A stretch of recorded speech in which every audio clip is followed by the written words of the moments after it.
Welcome, everybody, and hopefully you're all having a great World Rainforest Day so far. I really want to put a big thank you out to the Rainforest Partnership and World Rainforest team for putting this incredible day together. I hope you've followed the sessions earlier. You might recognize some of the faces that will be popping up in this next hour as they've already been taken part. Now, just to introduce myself quickly, my name is Joe Wilkins. I'll be your host for today's session. But I'm also the engagement coordinator at Reserva the Youth Land Trust, which is an organization that's working to empower young people in conservation. And by empower, we meaningfully empower. So that means in conservation, education, storytelling, giving them the control, giving them the power, rather than them being advisors, rather than them being helpers, they are in control. So this whole session, as you can imagine, will be devoted to youth and to young people's power when it comes to conservation, storytelling, and education. We're going to kick off the session in true World Rainforest Day style by celebrating rainforests. I don't think we're given the opportunity enough to just celebrate ecosystems, to talk about why they matter and to talk about why they need protecting. So the first part of this session, I'm thrilled to be joined by members of our Youth Council from across the world who are going to be talking about why they love the rainforest and also why it needs to be protected. Then we're going to move on. Hopefully you'll all be feeling fired up, inspired by those sort of quickfire talks, and have a short panel with some organizations that are working internationally to empower young people to protect rainforests. So we're going to be talking about a specific manifesto that we're all pulling together, but also more generally how young people around the world can come together to protect rainforests. And so with that, before I drone on too much, I am going to hand over to our first Youth Council member. Yeah, I'm here. I'm a Youth Council member, just like everyone else, on this little quickfire session. Very, very proud to be part of Reserva. Very proud to be part of this organization empowering youth. I also work as a photojournalist and intersectional conservationist. And I combine my roles as a scientist as well as a storyteller, an artist, all together so that we can kind of explore conservation and communication and science through a bit more storytelling and feelings, because we all want to protect what we love.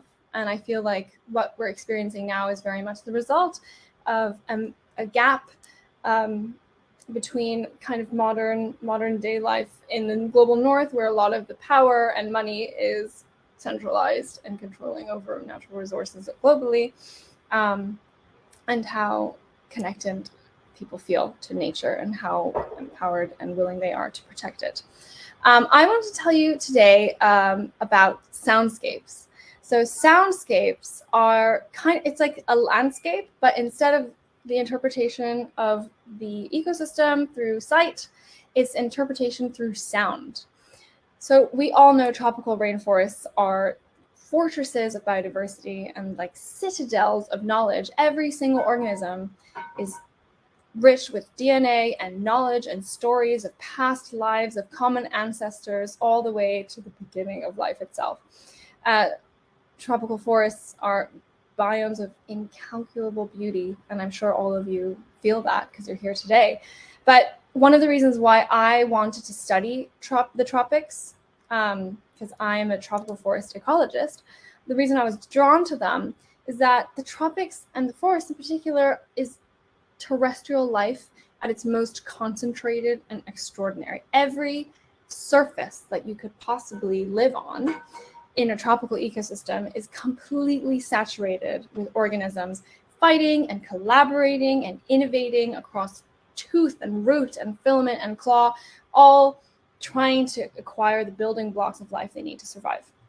So it's a really exciting space, no matter what scale you look at, whether you look at the microscopic scale and look at the microbiome in the soil, or whether you kind of zoom out. Every step you zoom out, from microscopic to plant roots, to insects, to birds, to apes, all the way out to the effects that forests have on the climate and the atmosphere and the weather on the other side of the planet.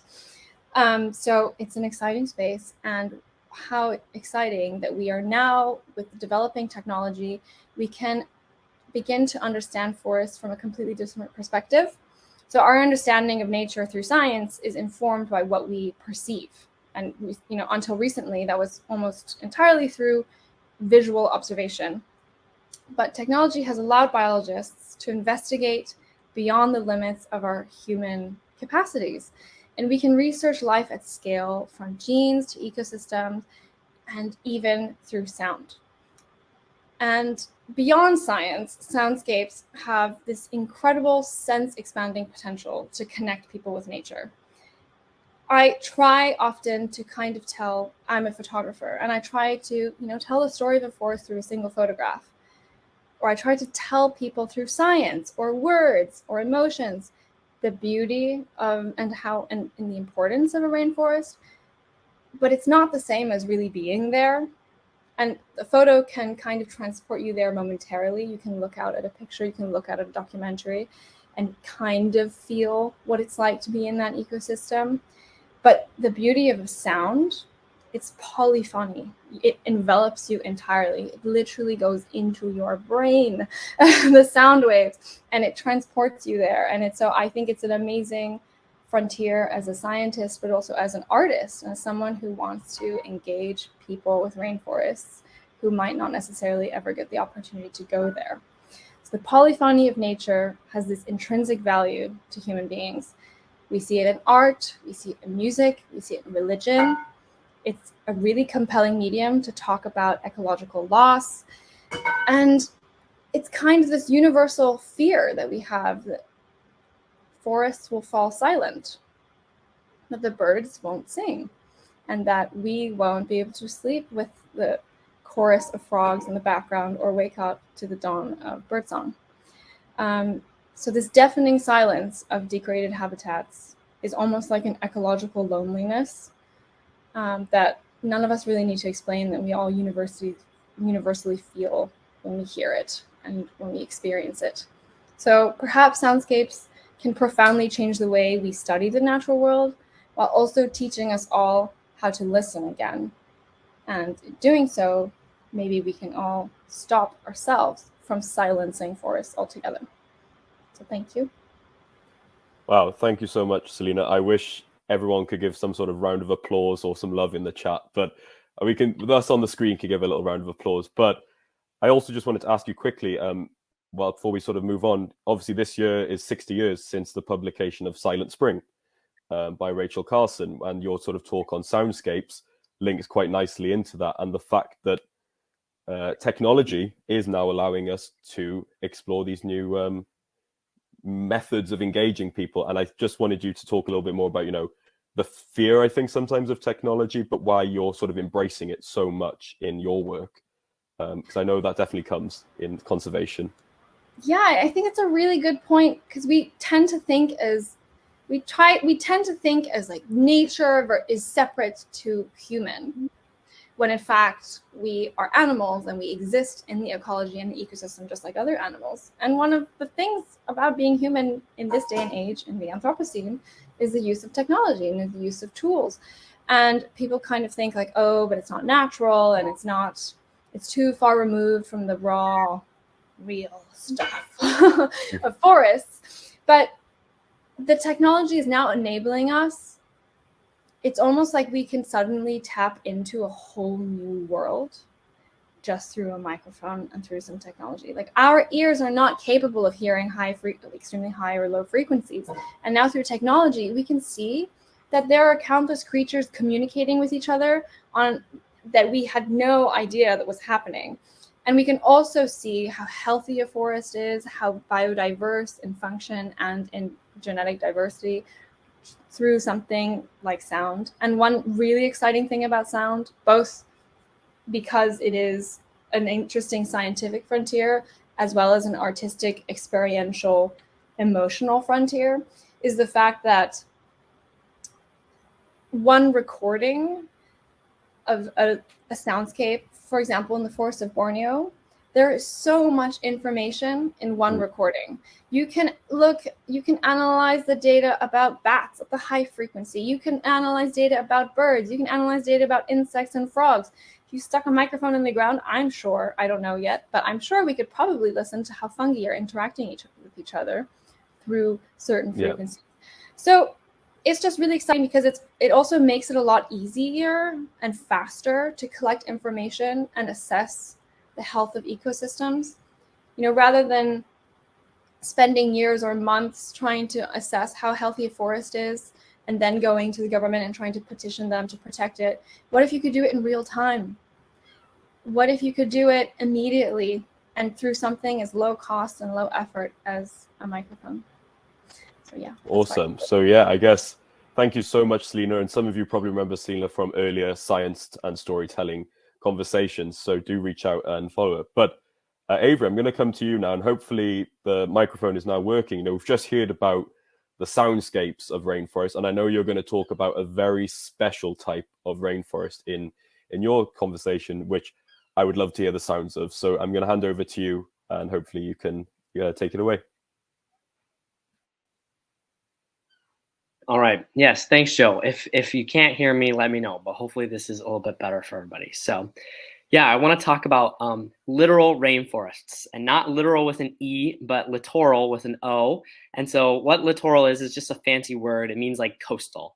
So these are just rainforests that are occurring on the coast. So they're right next to an ocean. And they're super pretty. If you have some free time, I highly recommend Googling it when you get this really awesome tropical rainforest right next to an ocean. It's beautiful. And these are a very cool kind of subsect of rainforest because they have a lot of very unique species that live there, especially given how unique their habitat is, and a lot of unique people as well. So kind of one case that I want to bring up is the country of Madagascar, where they only have about 10% of their littoral forests remaining. So they've lost a lot of littoral forests, especially in recent years. An even more specific example of that is near St. Lucia, Madagascar, where it was previously local people's occupation to do a lot of fishing, especially for spiny lobster off the coast of Madagascar. And they had a much healthier relationship with the rainforest.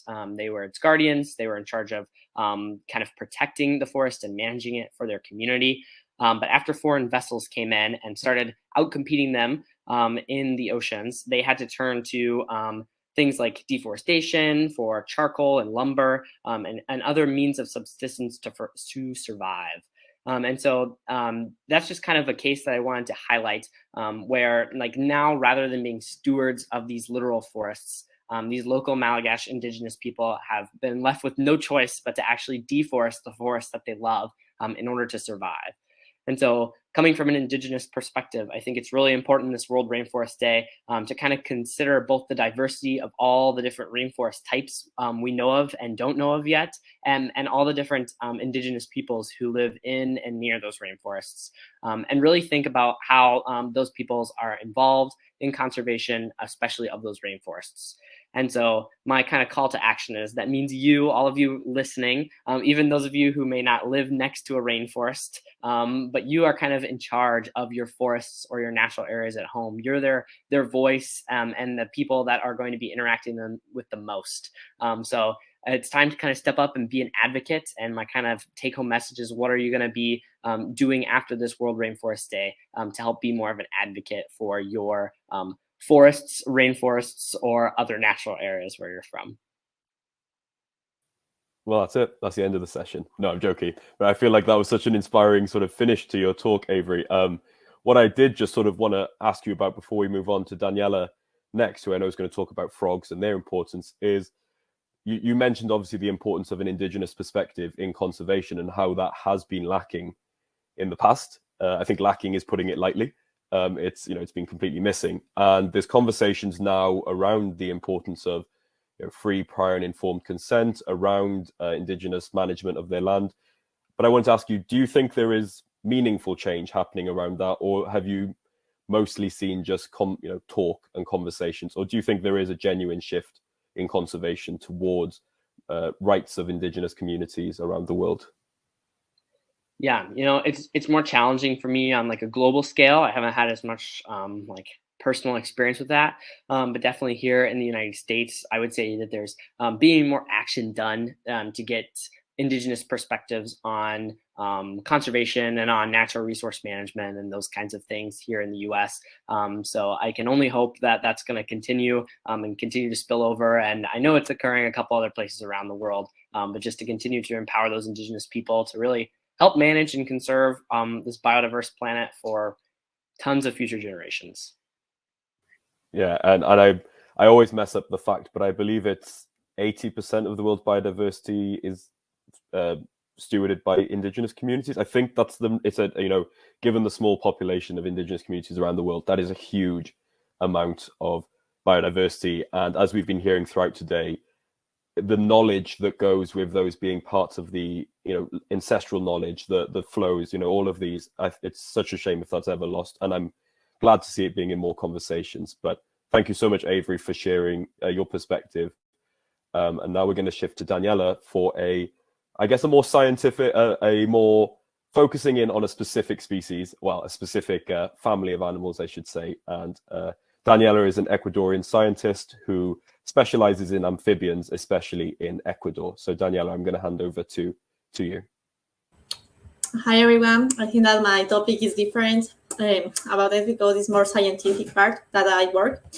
But for reason of time, I will try to be brief when explaining about this interesting taxonomic and beautiful group. To give you a general idea, frogs are the smallest vertebrate animals that exist in nature, and the vast majority of these species are found in the tropics. That is in the middle of the planet. As many of you know, Ecuador is in the middle of the planet, making it a privileged country in terms of biodiversity and number of amphibian species per square kilometer.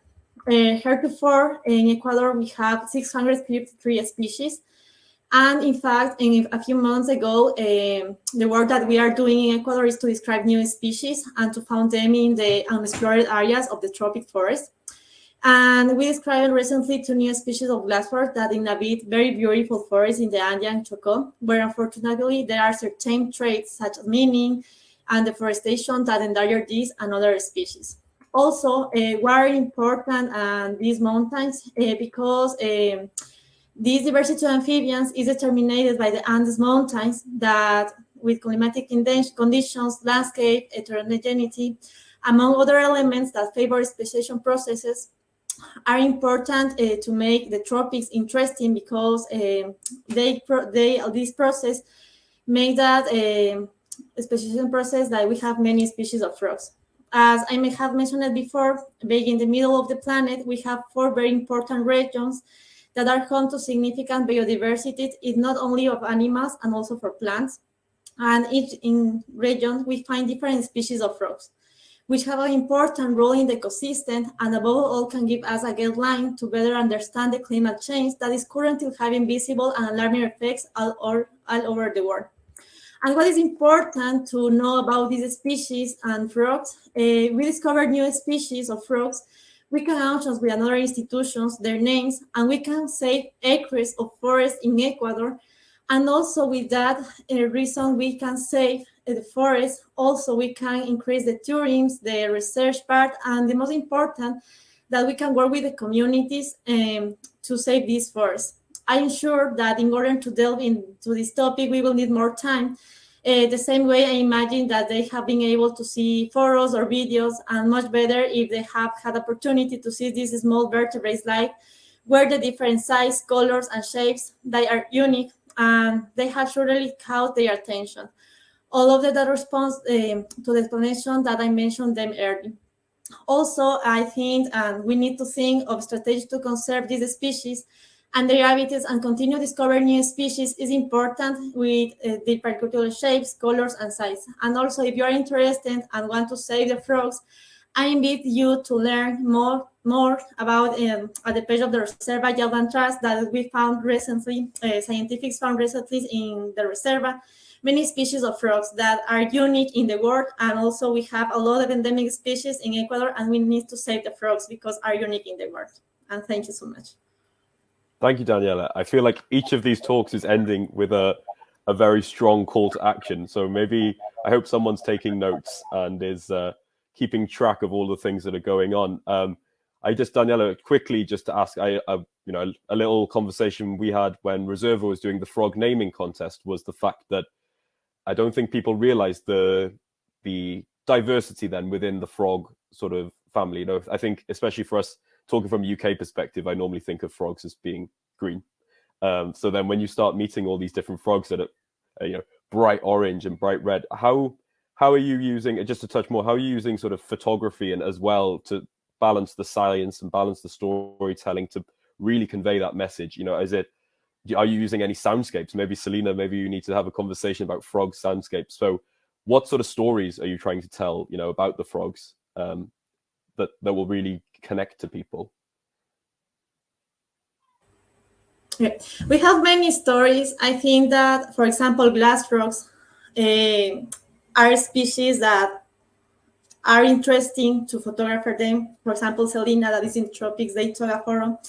It's important communication because not all the people go to the field and they can go to the tropic forest to see a frog, but it's important to show a photo of an animal, in this case a frog, to people see that beautiful colors that they have, the unique patterns that they have, and they can recognize that it's important to know that we have many different species and we can recognize them with a photo.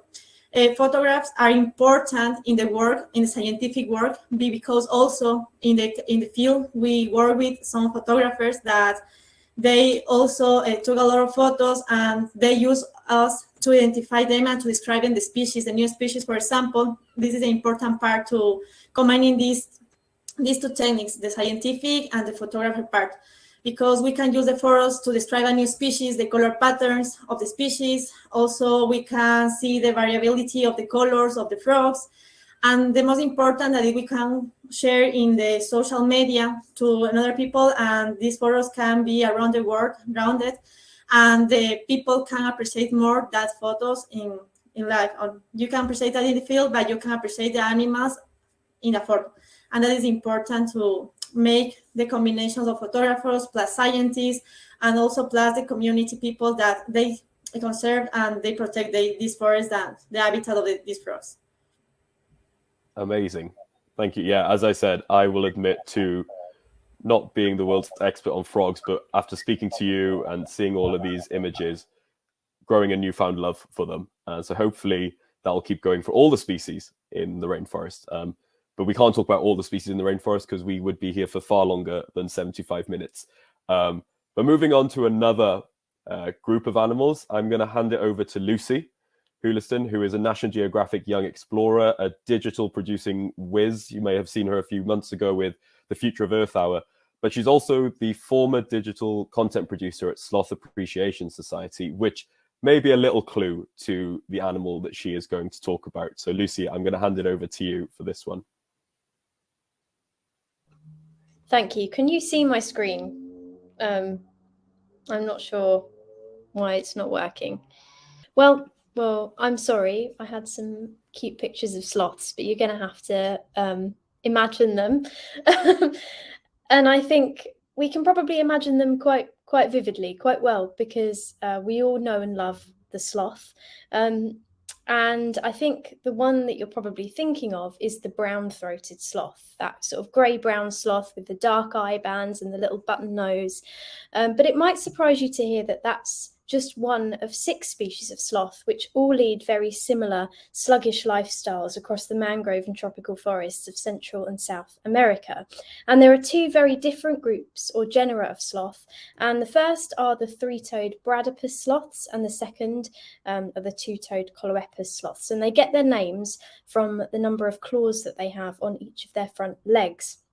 And if you have a look at members of the 2 groups, you'll see that their noses are also very different. So the 2-toed sloths have pig-like noses, the 3-toed sloths have little button noses, 3-toed sloths have little stumpy tails, and the 2-toed sloths don't have a tail at all. And while the sloths in those 2 groups have very similar lifestyles, in terms of their genetics and their DNA, they are as different as cats and dogs are. And us humans are actually more closely related to baboons than those 2 two groups of sloths are to each other. So as I say, I don't have the pictures. I was going to whiz you through the 6 species of sloth, but there are 2 species that belong to the two-toed group, and those are the Linnaeus's two-toed sloth and the Hoffman's two-toed sloth. Then you've also got the brown-throated sloth, the pale-throated sloth, the Maine sloth, which looks like a really angry coconut, and the pygmy sloth, which are all members of the three-fingered or Bradypus genus. And a lot of people think that sloths are simply lazy. I've had a lot of people ask me, what's the point in them? What do they actually do? Well, you might be surprised to know that being slow is actually the secret to the sloth's success. They've evolved to be this way for a reason, and that reason is to be able to survive on a lean green leafy diet, which on average provides them with less than 200 calories a day. And to cope with that, they've evolved an array of quite bizarre adaptations that help them to use as little energy as possible. The first energy-saving adaptation they've got is something that we can't see, and that's the sloth's muscles. Sloths have unusual muscles because they're biologically designed to be up to 15 times more sluggish than the muscles of a similarly sized mammal like a domestic cat. They also have 50% less muscle mass than what you'd expect in a mammal of their size. And sluggish muscles aren't the only adaptation that sloths have to save energy. Try Googling and look for an image of a sloth skeleton, and you'll see that their claws aren't your typical keratin-based claws. They're actually elongated, protruding finger bones. And having claws made of bone gives them extra strength, and it means that sloths can hang and clamber about upside down in the treetops with ease. Of course, hanging upside down uses a lot less energy than walking upright does, because you're not resisting the force of gravity as much. Secondly, three-toed sloths also have more neck vertebrae than even a giraffe, and they can swivel their heads around 270 degrees, and that means that they can just hang out and eat the leaves growing all around them without having to move the rest of their bodies at all. Thirdly, you might have noticed that even though sloths live in warm tropical environments, their fur is really, really thick. That means that they don't have to waste too much of that precious energy trying to keep themselves warm. Instead, they rely on the sun and their thick coats to stay warm.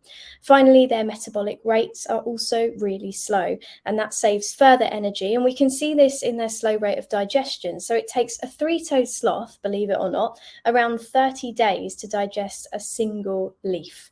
So all of the things I just mentioned, move slowly, hanging upside down, digesting their food slowly, are all adaptations to the sloth's low energy diets, helping them to conserve energy and conserve as much energy as they can. And while on the surface, these adaptations might make the sloths look a bit lazy to us, they have actually allowed them to become a really successful group of animals. And I, for one, think they can teach us a thing or two about slowing down and living in greater harmony with nature. Thank you. Well done, Lucy. We know we've had many conversations about sloths, over more than I care to admit. Talking about sloths, I only apologise. But yeah, I guess I'm trying to think of a question to throw at you, but I feel like we've covered a lot of sloth-related content.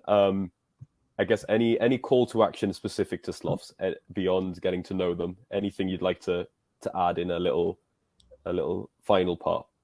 Yeah, I can see some things coming through in the comments. Somebody is looking at pictures of them online, which is nice. And somebody said when they think about sloth, they think about the giant ground sloths from prehistoric times, which were huge, kind of elephant-sized sloths. And we actually have those to thank for avocados, because they were one of the few land mammals that were able to eat the avocado fruits and swallow the seeds whole and disperse them. Hence why we've got avocado trees today, apparently. So next time you have avocado toast or whatever, thank the sloth, the giant ground sloth. Well, I had no idea about that. That is a crazy fact. I just want to say thank you so much, and feel free to reach out to all of the panelists using the Hop-In, the great networking features, and also have a look for them on social media as well around the place. And so thank you very much. I'm going to send you all away now off the stage, which feels a bit rude, but now we're going to move on to the next segment, where we're actually going to talk, after moving on from those inspiring talks where we finally got a chance to sort of celebrate rainforests, what can we as young people around the world who maybe can't, sort of access on the ground action. What can we all do to collaborate and to really help rainforests, I guess? And so we're really fortunate to be joined by a panel of inspiring leaders. I'm just going to make sure they can all get on screen. Yen is coming now, and Sakshi is coming as well. And hopefully everybody will be able to join. Yen and Sakshi, are you able to hear us and speak all right? Hey. Yeah, Yen is there, and here comes Sakshi. Yeah, ooh, we're all here. I'm loving this platform. I'm sorry, I wish I was more tech savvy with it, but it's getting there. So hopefully we'll have a great panel here. So as I was mentioning, we've just had these really inspiring talks now, and especially young people can often feel that they don't quite know how to take that inspiration, how to take that and channel it into something that can make a difference for rainforests. So we're really fortunate to be joined by Callie from Reserva the Youth Land Trust. So Callie's my boss, so I've got to be nice to her. Yen from Coalition Wild, who is going to talk to us very much about capacity building for on-the-ground projects, but within an international framework. And then we've got Sakshi Krishna, who is the Global South coordinator for Youth for Our Planet, which is a very lobbying and policy-focused organization that's really trying to get young people engaging with policymakers, engaging with world leaders, and how that can be another avenue for change and to benefit rainforests. So between the three of them, they're kind of covering conservation, capacity building, and lobbying. So we've got a really great opportunity here to pick their brains on what their organizations are doing to help people. But also, we're all collaborating on a big manifesto called the Our Future with Nature Manifesto, which is where this session gets its name from. And so we're going to talk a little bit about that and encourage all the young people here to sign that, but also for the older young people in the room to also see how they can help us and how they can meaningfully empower young people in conservation. So that's me rambling, but I'm going to hand it to Callie just to give a little bit of an intro on Reserva, because I realize we've heard from our youth council, but I'd like to hear a little bit of, for the audience, the history and what its mission is. So I'm just going to hand it to you for a quick intro to Reserva. Sure. So hi, everyone. My name is Callie Broaddus, and I'm in Washington, D.C. I'm the founder and executive director of Reserva the Youth Land Trust, and we are 3 years old as of next month. And Reserva is an organization, it's a nonprofit in the U.S. that works to conserve biodiverse areas entirely through youth empowerment. It means we have to get a little bit creative with how we fund the work that we're doing. We're trying to create youth-funded nature reserves and prove that young people don't just have the power to organize and protest, but also have the power to organize and impact solutions and to step up and protect nature before the rest of the world is ready to get up to speed, basically. So we founded around our flagship project, which was to create the world's first entirely youth-funded nature reserve. As we were hearing in the chat earlier, there have been some other projects like the Children's Eternal Rainforest that have worked with kids to protect nature, and this is along that same vein. And what's a little bit different is that this organization is entirely youth-led. It's made up of young people from, I think we're at maybe 26, 27 countries or so, maybe 70 young people by now.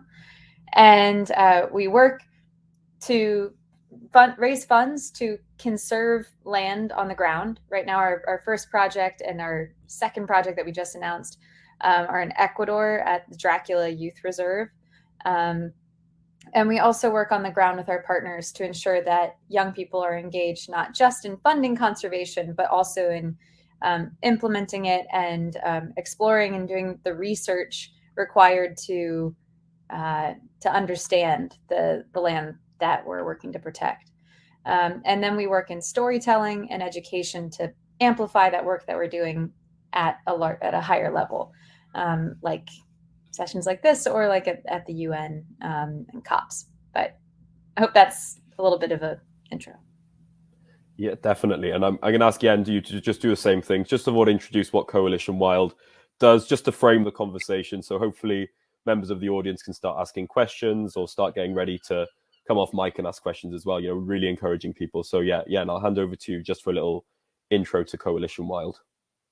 Okay, so hi everyone, my name is Yen Perico and I'm the director of Coalition Wild. So just to give an overview of Coalition Wild, it's a for youth by youth grassroots organization that empowers young emerging leaders to develop solutions for the planet. And we also try to lobby the greater integration of youth voices within the institutions. And we achieve this by equipping them with the skills, resources, mentorship, and even confidence to solve the greatest conservation challenges in their own communities.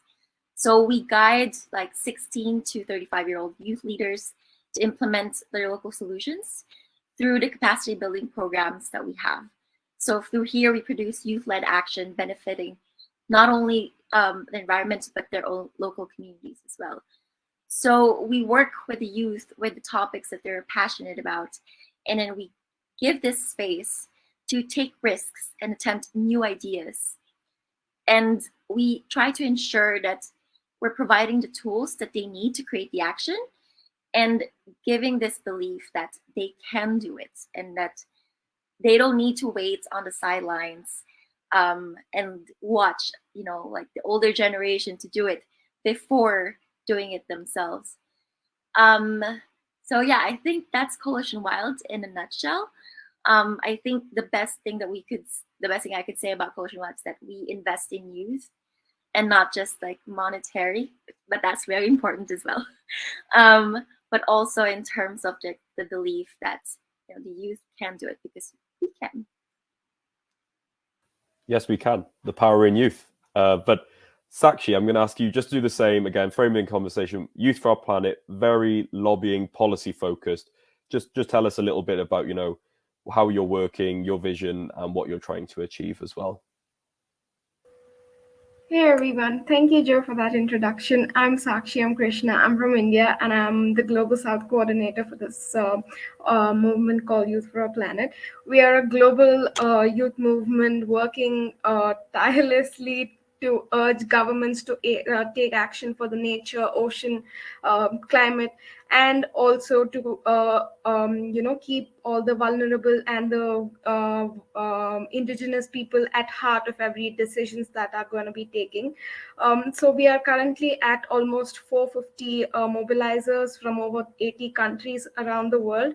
So we are trying to equip young people across the world, irrespective of what background they come from and irrespective of where they're coming from. We are trying to equip all the young people from with the necessary resources through advocacy training and capacity building, so that individuals, not just on the global and at the national level, but also at the community level, can take actions and lobby governments and lobby local governments, which is more important because we definitely need region-specific solutions than a very generalistic and a very universally applicable policy. So what we are trying to do is put pressure at the very grassroots level itself, instead of targeting only the UN, only the countries that go to the UN, or only the countries that are mostly under the scan. So we are equipping young people from almost all the countries to urge their governments, including the local governments, to take action for nature, for climate, and for the ocean, to put nature at the heart of every decision that they take, especially keeping in mind the problems of the vulnerable people and the indigenous communities. So I think that's something that we're trying to do. But with this year, we're most definitely focusing on biodiversity and nature. But we also are lobbying governments on the topics of climate and ocean as well. It's a big job. Obviously, we're reflecting here that all of these issues of ocean, climate, biodiversity, all of these are so interconnected that we have to recognize the importance of all of them. So thank you, Sakshi, for raising that point. Raina is asking in the chat, which is kind of related to the question that I did want to ask. And it's basically around the challenges. I want to end this session in a very positive manner. So maybe we'll use this to sort of, get the challenges of being a youth-led organization out of the way, and then we can shift it into how we're moving forward. But, each of you or each of our organizations are approaching youth empowerment from a slightly different angle, a slightly different focus, with the core issue of trying to get youth empowered. But obviously that comes with a lot of challenges. Yen, you alluded to some of them. Kali, you've also mentioned a few of them. So what I'd like you to sort of talk about is the actual challenges of youth-led organizations. And Kali, I'm going to come to you first. Obviously, you founded Reserva. And what are, some of the stepping stones or some of the, the barriers that you've met, and how have you overcome them? Just to sort of, for those in the audience who might be thinking of setting up their own organization, or for people wondering how they can really help youth organizations around the world. Okay, so number one, most difficult thing, the biggest challenge we have is getting unrestricted funding for the organization to just pay people to spend their time working toward your mission. That's really hard to do. The challenge that I specifically encountered was when I left my previous job at National Geographic to start this organization. I actually tried for a year to get Nat Geo and to get some other partners we wound up working with to actually just fund what became Reserva, but to have it be part of their organization and just a project that I could run. And there was a lot of pushback of like, well, it's unproven, it's new, we don't really know that it's going to work, and I don't see how it could fit into our organization. So, but it's a good idea. I don't know, maybe someone else in the organization could help you. And so ultimately, I wound up having to just quit my job and do the thing. And I had no funding. I didn't have an angel investor or anything like that. And so I think the financial ability to launch an organization is something that not everyone is going to be able to do. I had worked at Nat Geo for 7 years, and so I had some savings, and I leaned on that because I knew I'd probably have to work for free for at least 2 years before I'd be able to, earn a living doing this. And that was definitely the case. So I think about how difficult it would be for someone in a different position, especially someone younger who, like, I was 28 when I started Reserva, but someone who hadn't had the ability to get some savings together to take that risk, it's a lot harder. So we need to have more funding opportunities for young people who have ideas that are unproven. And because right now, you've probably heard a lot, we have all the solutions we need to climate change. We just lack the political will to implement them. But we have a lot of people out there with great ideas of how to implement them, who aren't getting the support they need to get started along that path. So I would say projects like the IRIS Prize, which just closed for applicants, but is a funding opportunity for people, I think 14 to 25 or 14 to 24 maybe, to fund ideas. And we need more foundations, more people, individuals, organizations who are willing to put money into risky positions, like Yen said. Funding things that we don't know will work, but if we have people who are willing to try and they think they might have a good idea, I think they're obligated to try if they can, and those with funding or with the ability to provide opportunities are obligated to do what they can to support young people.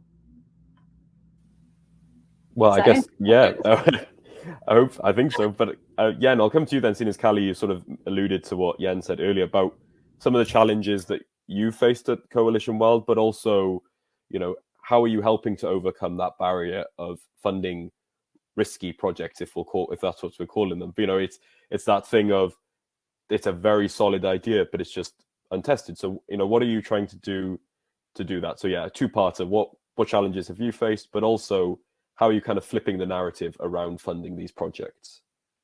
Yeah, I think I'll just add into what Callie has already said. I mean, funding is always a big problem, especially for youth-led organizations.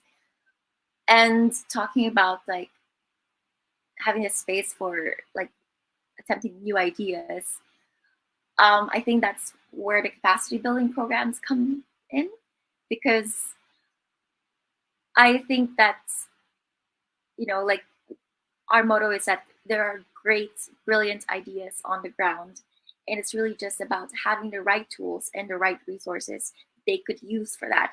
And the other thing is also about collaboration and having such a global network that really helps a lot.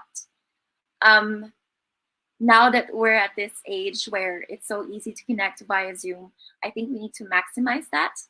And that's what we do at the moment. And I think that's like one of the answers to the challenges. It's really about collaboration. You would be surprised that, you know, like one project in a different community might have the same solution that you could apply in your own community. So in that way, you not only learn so much about how you're going to solve such a problem, but also in terms of like project management, you learn all these skills with other people or from other people. So yeah, I think confidence, it's very empowering, and you don't know how much that really helps. And you can get that just by collaborating with, you know, fellow youth and having like this space that, hey, I actually experienced this as well. And through that, yeah, I think that's how we kind of solve one of the challenges. But for me, in terms of my challenge in the organization, it's still a bit adult-centric, as I would say. That I get the question, if I were in a room where there's a panel, for example, I would get the easiest questions and not really something, sometimes not even related to the topics. And I feel like this kind of limits my growth as well. So to me, that's one of the challenges, as I think, Callie, you might also understand that if you're the director at a young age, and sometimes I feel like it's like I'm not enough, like that kind of like feeling.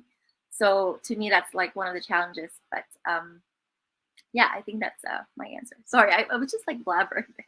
That's right. I feel like this is just a therapy session. Just tell us everything. Like, if anybody in the audience has any more solutions, please share them, because we're also really open to learn. But so, you know, we've sort of covered funding angle, we've covered sort of, I guess, capacity. But Sakshi, I just want to come to you. Obviously, you're very engaging with world leaders and lobbyists and politicians who, kind of what Yen mentioned, tend to look down on young people in many aspects, that the position is, you know, not as valid as someone who's, you know, perhaps more experienced. But how do you try to overcome that, I guess? You know, how are you working to show that young people have really valid policy positions? We can spend the time going through, and, you know, quite often it's young people who are the most vocal stakeholder if given the shape. So, you know, how is that all filtering through in Youth for Our Planet, and how have you encountered those problems then of sort of adult centrism and youth tokenism in many places as well?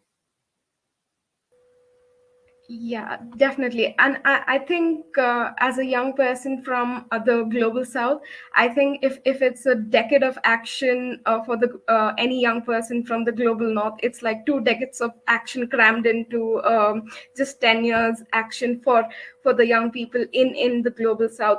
Because not just it's probably ignorance on the part of the world leaders on the global south, global north, but it's also in the state of denial and non-acceptance on the part of the global leaders on the global south, world leaders from the global south, because not many people want to accept that there is a problem, and not many people want to acknowledge that, you know, solving climate problems, solving biodiversity problems can actually solve a lot of socioeconomic problems. So we don't necessarily give climate and biodiversity as much as importance as we think we should. And even though they allocate so much of funds, not sure where it goes though, but the global south, although is the protector of the biodiversity, it always has been sort of exploited for the resources by the global north. But I'm not going to entirely point fingers here. But the challenges from the perspective of a global south young person, or any youth organization in the global south, because I can only speak for the global south, is getting people to acknowledge that there are problems that it cannot just be solved by just putting them down on paper, or just talking about in conferences. And most of the countries from the global south don't even take part in many of these decisions. And even if they do take part in these decisions, probably 3% representation on behalf of the young people from the global south is at these conferences.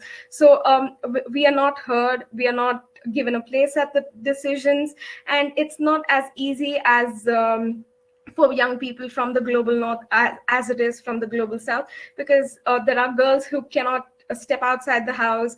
There are girls who are not open to education. So I think as young people and as world leaders, they need to think about how they can effectively balance the and solve the biodiversity crisis and climate crisis, or as well as the socioeconomic crisis, because both go hand in hand. And if young people are given more opportunities to speak up and voice their opinions and advocate for what they believe in, I think most of the problems in the global south can be solved by just allowing equal representation at all levels. Yeah, I think there's a lot of excellent points in there that, this conversation, I think, will be a starter, and I hope people will continue, reaching out to people, and these conversations will continue for months to come. And, I want to bring it back to the sort of reason we're campaigning this year towards COP15, the Biodiversity Conference, which has recently been announced that it will be happening in Canada in December, I believe is the date, December 5th, something around there. So it's actually, you were talking about, young people's representation, and I kind of want to link this into what Raina was mentioning about how do we push, when you go to these meetings, youth are a stakeholder, we're kind of lumped together, but within that stakeholder and civil society, there are some big, very affluent players within business and, NGOs that have far deeper pockets than probably most youth organizations. How do we, both promote our own voice as young people, but how do we also influence the other stakeholders? How do we make sure that ideas of rights-based approaches, of intersectionality, are filtering through into these conversations around COP15? It's not just biodiversity, but how do we really shape that, and what can we as young people really offer on that conversation? But we'll start maybe with Yen for a change of order. How do we really push for what young people believe in, I guess, is the question. But how do we go about that? Yeah. Can I just go back to, like, for example, you mentioned that with the big NGOs, like, they have like more opportunities as well, and in terms of funding too. One of the things that could be done on the side of, the big players, I would say, like, to implement like less complicated like log frames, especially when applying for funding, and giving like a bit more space as well to allow more information for the youth, where they could get the funding. I think that's where it starts. Sometimes it's really hard to see where we could find funding for a specific project. But in terms of integrating the youth into this, yeah, that's very tricky. I feel like I was put in a difficult position. Can can I take like a pause and think about this? Yeah, of course. Sorry, that was a bit of a big question to ask in such a short time. But I guess my question is, as well as pushing world leaders, we're also trying to influence our fellow civil society, I guess was the question, and how we sort of reflect that so that young people's voices aren't sort of commandeered with other civil society. How do we make sure that our views come across strongly within these organizations? Joe, I can speak, and then we can maybe come back to Yen on that. So I would say I've been involved with a bunch of conservation organizations, so I've had some insight into several different groups. And I think one thing that's really encouraging is that there is a ton of interest from at least all the groups I've been involved with in reaching out to youth and understanding what they're thinking and getting young people involved. For smaller NGOs or NGOs who don't have a massive workforce like a WWF, there are tons of youth already working inside WWF. That we just need to make sure that our message is getting out to all youth, and then they're already placed. So that's how you kind of infiltrate those organizations. But groups who are smaller, maybe have 30 employees, and maybe only a couple of them are under 30 or so.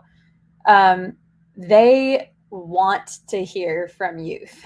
And so if you are someone who has ideas about how a nonprofit could do better, maybe look at their projects and see, hey, I noticed that you have been focusing a lot on this type of work in this country, but there are opportunities to engage Indigenous people here, or whatever it is that your input would be.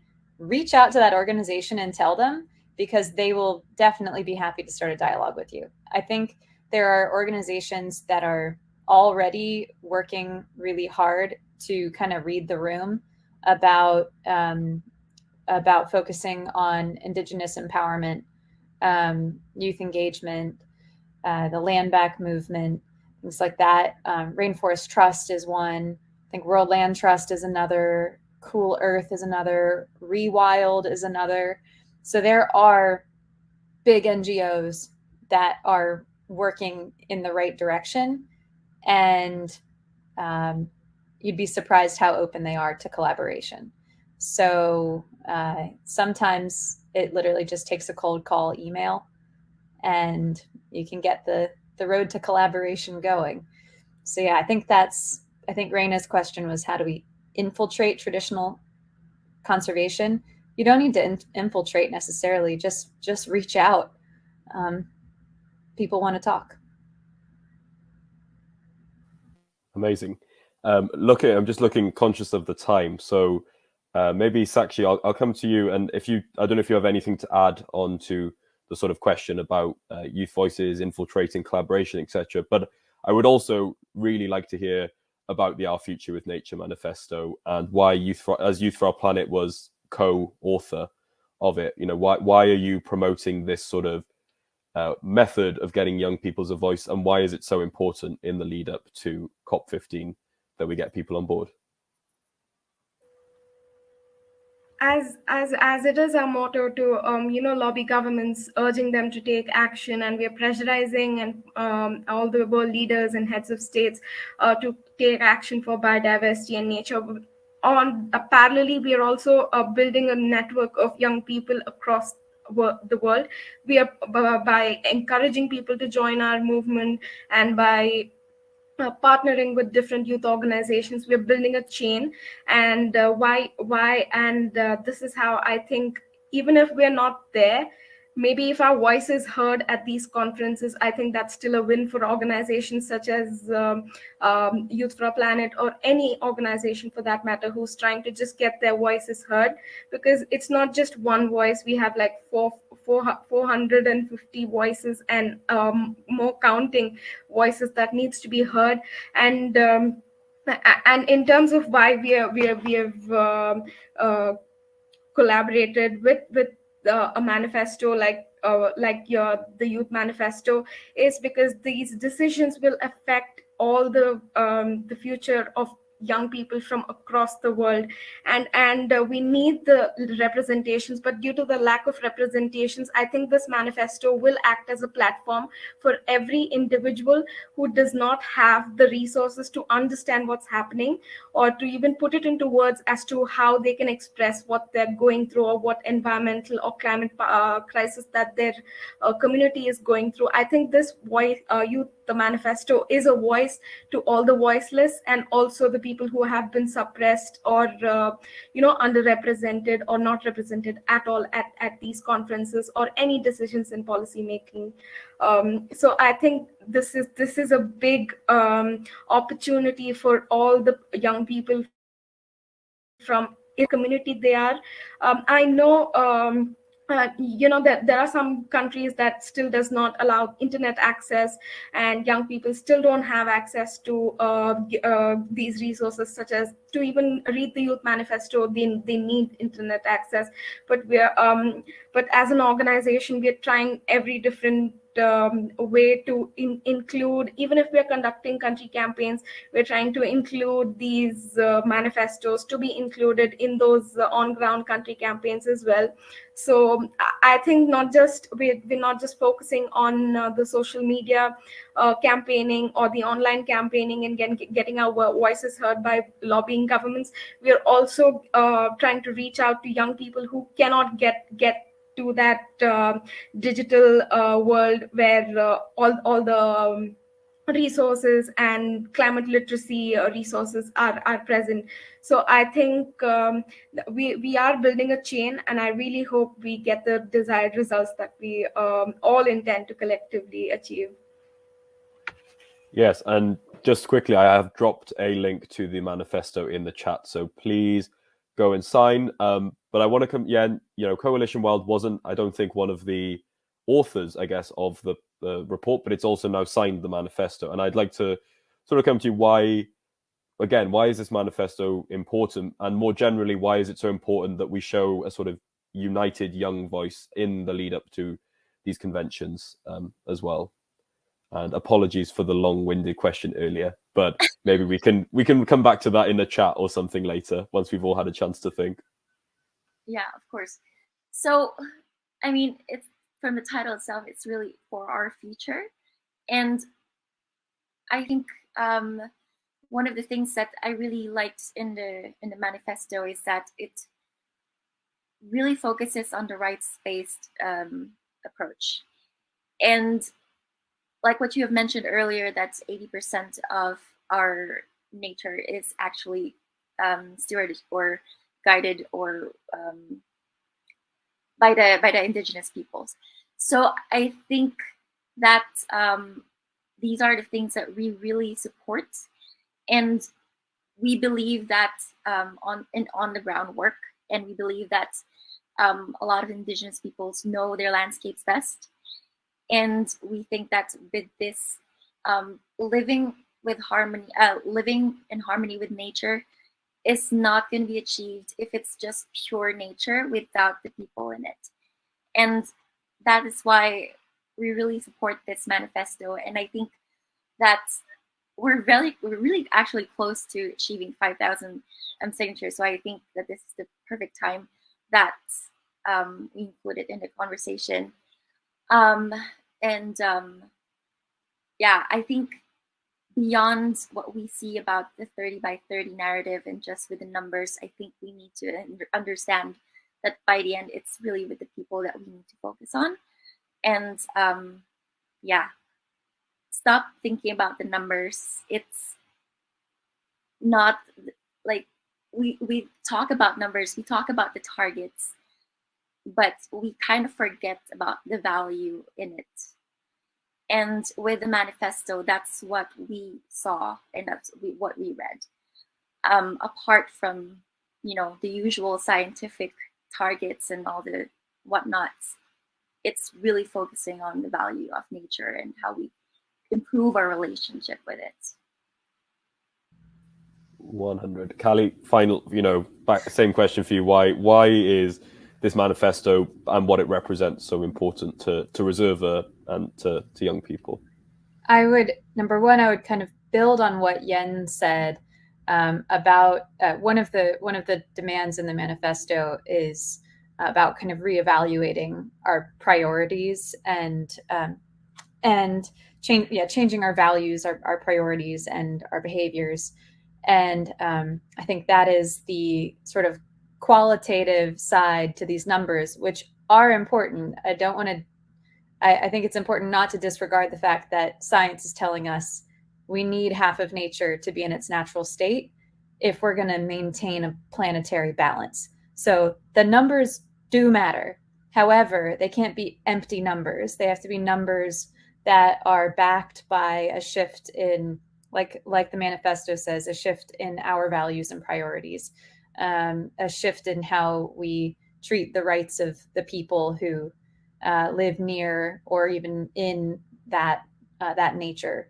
So I just want to add that to kind of what Yen said. But one thing that I will note about the manifesto and why it really matters to Reserva is one of the goals in the manifesto is to ensure intergenerational equity.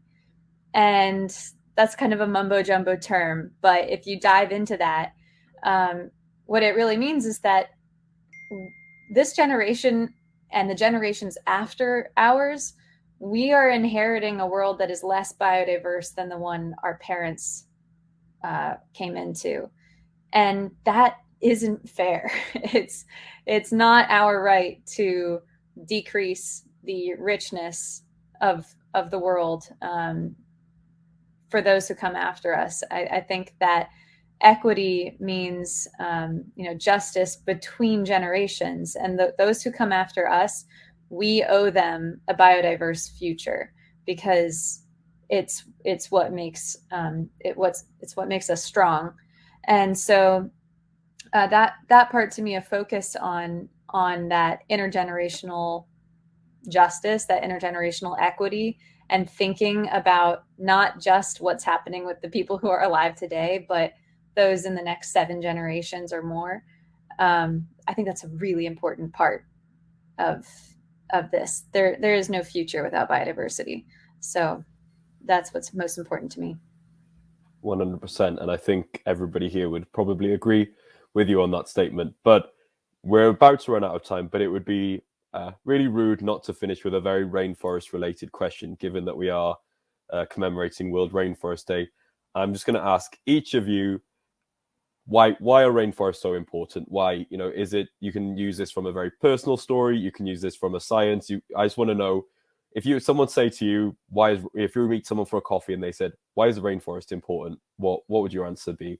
You've got 30 seconds to wow them as to why these are important ecosystems. Yen, we'll start with you. I think putting you on the spot. Wow, Joe, thank you very much. I would say, if it's to be very objective, we rely on the rainforest so much that it would surprise me if someone tells me that the rainforests wouldn't matter to them. But that's just me. And I think in terms of ecosystem services, that we benefit so much from the rainforests, especially in climate regulation. So I think just with that, I would say that the rainforest is very important to me in terms of like an objective matter. But to me, in a personal way, I find solace, if that's the correct term, solace in the rainforest. It's really calming, and it gives me kind of like hope as well in the future that it's gonna be fine, especially if you're just right in the middle, that you see different types of species. You could hug a tree. It's a really nice feeling. So to me, that's what the rainforests are. So yeah. Sorry, I was still on mute. Sakshi, same question. Why rainforests? Yeah, so as beautiful and as diverse the plant and animal habitat in the rainforest is, as Yen said, it does really help regulate it does help with the climate regulation. And it is also very important that the rainforests are protected, because the indigenous people depend heavily on these rainforests because of their traditional livelihood and everything. And if they are not protected, I think indigenous people have nothing else to make their livelihoods of. And I think that's what we're trying to say, right? Living in harmony with nature is also because people who are directly dependent on nature also have to live in harmony. So if we think, okay, I don't live right next to the rainforest, so I'm not impacting the downfall of it, it's a very wrong notion. So I think that narrative has to change. You are directly affecting whether you live right across the street from a rainforest or like 700 miles away from it. So I think that's why rainforests are so important. But I also think that they house so many different species, and if we don't protect the rainforest, we also might end up losing all of the species as well. Callie, anything to add on rainforests? Yeah, I'll just say I was literally just thinking what Sakshi just said. Rainforests are the home and the livelihood of so many groups of indigenous peoples and IPLCs in general, people who live on the edge of these ecosystems. They are literally, this is where their water comes from. It's vital for not just all of us to regulate the biodiversity globally and also the climate globally, but for local people. And so it's kind of like saying, why rainforests? It's kind of like saying, well, why Ukraine? It's like, well, obviously Ukraine matters. It's a whole ass country. And sorry, I probably have to bleep that. And so it's the same thing. Like that's why it's a hard question to answer, because obviously, and it's something that it's more than just trees. It's something that people rely on to live. And so we should fight for rainforests for the same reasons that we fight for for Ukraine or for any country who is under threat. But I would add from my perspective, why does it matter that you support rainforests? And why would I advocate for supporting rainforests over any other thing that you might want to support with your own dollar, with your own potential philanthropy, if you are a philanthropic person? Because globally, of all of the money that is donated around the world, 2% goes to climate mitigation of any kind. I'm talking like solar education programs or like, clean cook stoves, anything you can think of that would mitigate climate change. 2% of donations from people of philanthropy goes to climate mitigation. Of those 2%, 7% of the 2% goes to protecting forests. So it's one of the most important things. I think we can all agree it has to happen, but it gets so little money comparatively. So if you are donating to a cause that isn't the rainforest, reevaluate your priorities. That's what I would say.